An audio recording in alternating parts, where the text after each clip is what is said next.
Се повеќе работници од истокот ги пријавуваат газдите кај трудовите инспектори.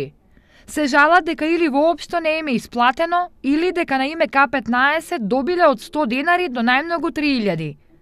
За само 2 дена во трудовиот инспекторат се пристигнати 30 на пријави од работници од Штип, Пробиштип и Кратово.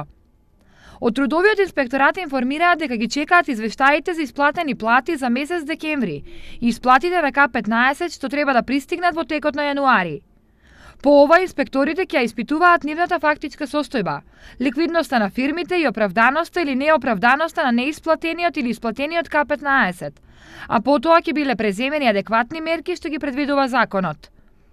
Претходно од Хелсиншки комитет информираа за поделба на понижувачки 100 денари на име К15 за работниците во една текстилна фабрика во Штип. На начин што Зогори како работодавач се соочува со потешкоти во работењето во периодот од 2016 година, односно работел во загуба и со спогодба подпишена помеѓу него и представникот во работените е утврдено да се исплати регрес на годишен одмор во висина од 100 денари.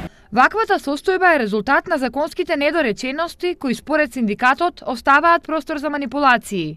Многу од работниците се јавуваат и прашуваат дали ќе ги следува К15, да ги следува. Секој работник кој што има навршено 6 месеци го следува К15, меѓутоа нејасната законска процедура и исплаќањето на одреден дел и помал дел од утврдениот остава можност за манипулирање или исплаќање помал дел.